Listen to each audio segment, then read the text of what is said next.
আসসালামু আলাইকুম। এক ভাই লিখলো, ভাইয়া আমার স্ত্রী গ্যাস্ট্রিকের সমস্যা, রেগুলার ওষুধ খেতে হয়, না হলে ব্যথা করে, জ্বালা পোড়া করে, প্লিজ একটা সমাধান দিবেন।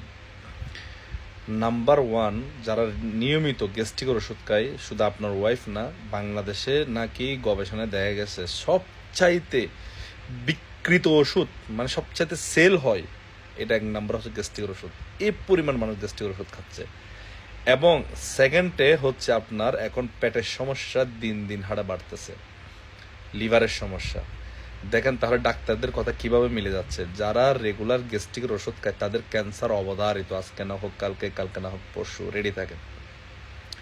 তারপরে তাদের লিভার ডিজিজ, লিভার নষ্ট হওয়া, খাবার হজম না হওয়া, ওষুধে কাজ না করা, একটা সময় গিয়ে দেখবেন ওষুধেই কাজ করবে না আর। কারণ লিভার যদি ঠিক না থাকে, কারণ একটা ওষুধ বলেন, খাবার বলেন, এটাকে কিন্তু নিউট্রালাইজ করে কিন্তু লিভার। তো আপনার লিভারে যদি ঠিক না থাকে তাহলে আপনাকে কোনো ওষুধ, কোনো মেডিসিন কিছুই আর ধরবে না।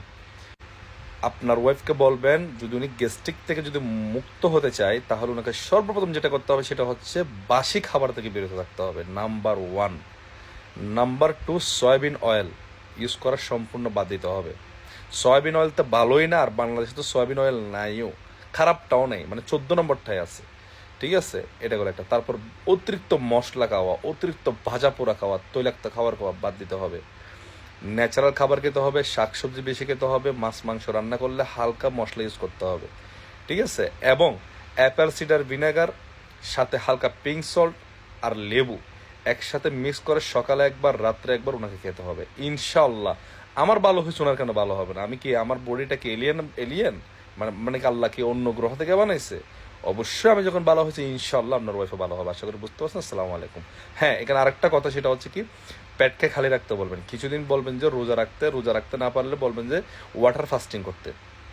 বুঝছেন? ওয়াটার ফাস্টিং মানে 12 ঘন্টা খাবার খাবে, 12 ঘন্টা পেটকে খালি রাখবে। আশা করি বুঝতে পারছেন। আসসালামু আলাইকুম।